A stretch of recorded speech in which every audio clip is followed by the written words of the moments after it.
Hello everyone and welcome to my channel. अपने पिछले video में हमने पढ़ा था कॉमन स्पोर्ट्स इंजरीज के बारे में और अपने आज की वीडियो में हम बात करेंगे कॉज ऑफ इंजरीज की, प्रिवेंशन ऑफ इंजरीज की and the third thing how they could be treated. कोई भी इंजरीज जो है उनके लगने का क्या कॉज होगा, जब हमें उनके कॉजेस पता है तभी हम उन्हें प्रिवेंट कर सकते हैं। But in case if you are injured तब आप उसे ट्रीट करते हैं। तो सबसे पहले हम बात करते हैं कि कॉजेज ऑफ स्पोर्ट्स इंजरी, कौन कौन से कॉजेज हैं या कौन कौन से कारक हैं जिनकी वजह से आपको इंजरी लगती है। तो सबसे पहला कॉज है इम्प्रॉपर फिटनेस। कोई भी प्लेयर या फिर कोई भी पर्सन जिसकी फिटनेस एडिक्वेट नहीं है, प्रॉपर फिट नहीं है और वो ऐसी एक्टिविटी कर रहा है जो उसकी फिटनेस के बियॉन्ड है, सो चांसेस है that he may got injured. दूसरा कॉज है वो है पुअर इक्विपमेंट्स। इक्विपमेंट्स जो है वो बहुत ही एसेंशियल होते हैं किसी भी स्पोर्ट्स एंड गेम्स में, कि जो आप इक्विपमेंट यूज कर रहे हैं वो सेफ टू यूज हो। वो इक्विपमेंट आपके खेलने के लिए यूज होने वाली चीजें हो सकती हैं या फिर आपके सेफ्टी इक्विपमेंट्स भी हो सकते हैं। एग्जांपल आपके स्पोर्ट्स शूज, अगर उनका फ्रिक्शन कम है दैन चांसेस हैं कि आप स्लिप हो सकते हैं, या फिर आप जो भी बैट या बॉल यूज कर रहे हैं अगर उसकी ग्रिप प्रॉपर नहीं है then it may happen कि आप उससे इंजर्ड हो जाओ या फिर कोई दूसरा पर्सन उससे इंजर्ड हो सकता है। फिर तीसरा रीजन है फटीग। फटीग यानी थकान। अगर आप टायर्ड हैं, आपने प्रॉपर रेस्ट नहीं किया है, कोई भी वर्कआउट या किसी भी ट्रेनिंग के बाद, it is too much important to get a proper recovery.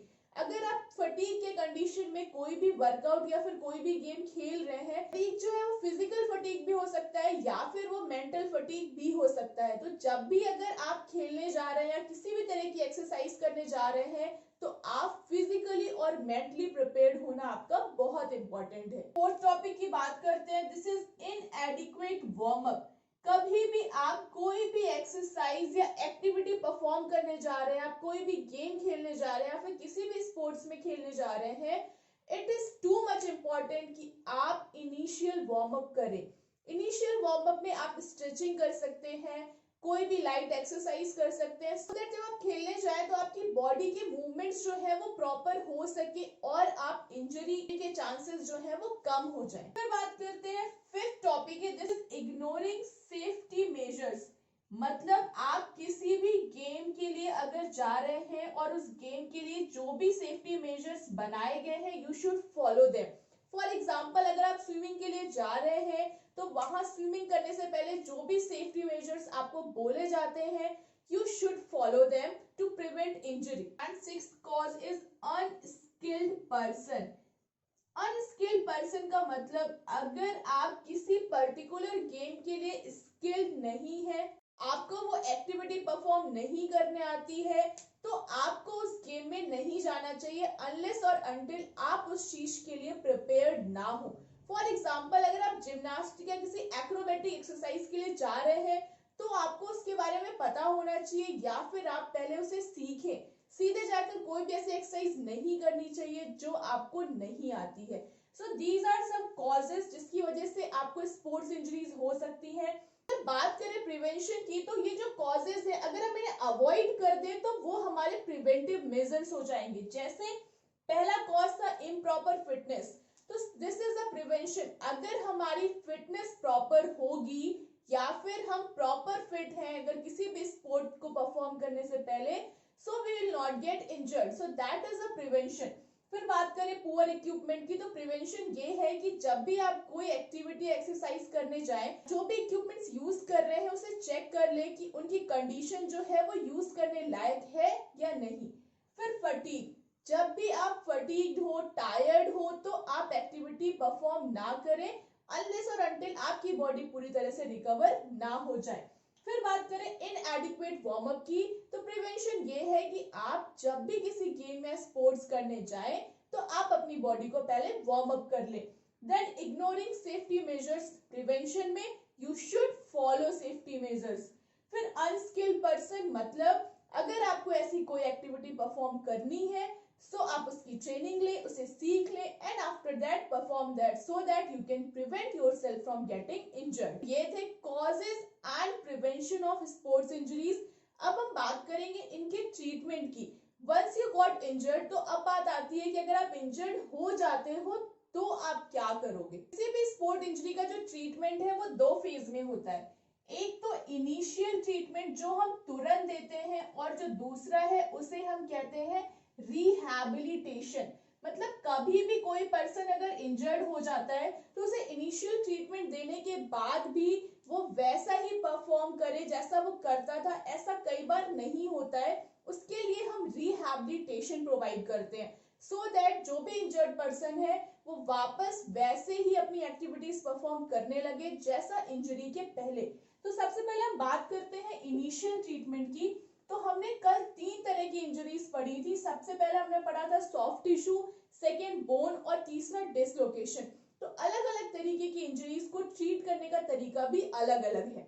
तो हम सबसे पहले बात करेंगे सॉफ्ट टिश्यू इंजरी की। सॉफ्ट टिश्यू में हमने 2 तरह की इंजरीज पढ़ी थी। सबसे पहले ओपन वाउंड, यानी जहां पर ब्लीडिंग होने लगती है, and second one is close wound, जहां पर ब्लीडिंग नहीं होती है। जो भी आपको इंजरी है वो इंटरनल इंजरी होती है। तो ऐसी इंजरीज को हम जो इनिशियल ट्रीटमेंट प्रोवाइड करते हैं, it could be in form of rice.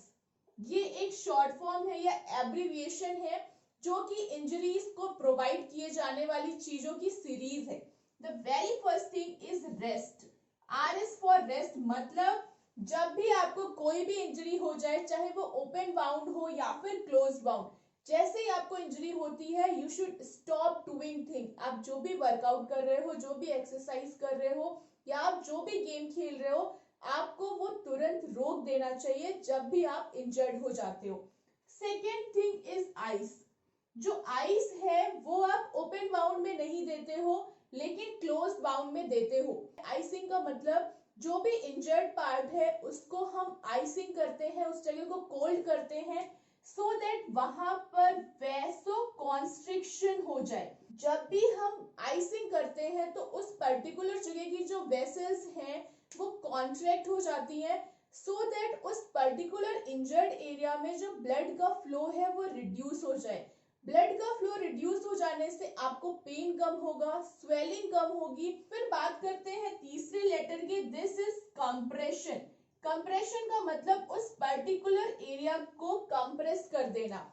अगर आपके ओपन वाउंड है और ब्लीडिंग हो रही है तो भी हम उसको स्लाइटली कंप्रेस करते हैं, सो दैट ब्लीडिंग जो है वो स्टॉप हो जाए। बात करें क्लोज वाउंड की, तो वहां पर भी हम कंप्रेशन के लिए इंजर्ड पार्ट में बैंडेज लगा देते हैं, सो दैट उस पर्टिकुलर जगह पे ब्लड का फ्लो रिड्यूस हो जाए और वहां स्वेलिंग और पेन कम हो।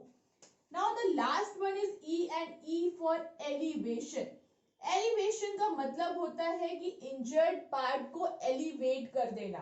कोई भी इंजर्ड पार्ट है, अगर चोट पैर में लगी है तो हम जो भी पेशेंट है उसका पैर जो है वो उसके हार्ट लेवल से ऊपर कर देते हैं, सो दैट इंजर्ड पार्ट में ड्यू टू ग्रेविटी, क्योंकि ब्लड का फ्लो जब अगेंस्ट ग्रेविटी होगा तो वो वहां पर ब्लड कम जाएगा। ब्लड कम जाने से एज यूजुअल स्वेलिंग और पेन कम होगा। So these are those 4 letters। फिर इनिशियल ट्रीटमेंट प्रोवाइड करने के लिए जो चीजें हम करते हैं उनकी सीरीज है। सबसे पहली चीज जो है वो हम उस पेशेंट को या फिर जिसे चोट लगी है उसको रेस्ट करने के लिए बोलेंगे, उसकी जो भी मूवमेंट्स है उसको स्टॉप कर देंगे। सेकेंडली हम उस जगह को आइसिंग करेंगे। आइसिंग जो है हम ओपन वाउंड में नहीं करते हैं, it is done for closed wounds. Icing करने से वैसो कॉन्स्ट्रिक्शन होता है, सो दैट वहां ब्लड का फ्लो कम हो जाए। The third thing is compression. Compression, उस जगह को हम कंप्रेस करते हैं ताकि ब्लीडिंग रिड्यूस हो जाए। And the last one is elevation. Elevation का मतलब होता है जो भी इंजर्ड पार्ट है उसको हार्ट लेवल से ऊपर रखना ताकि वहां पर जाने वाला ब्लड जो है वो फ्लो रिड्यूस हो जाए। बात करें रिहैबिलिटेशन की, तो रिहैबिलिटेशन का मतलब है जब ट्रीटमेंट हो जाता है तब भी उस पर्टिकुलर इंजर्ड एरिया में वो मोबिलिटी नहीं रह जाती जो कि इंजरी होने से पहले होती है।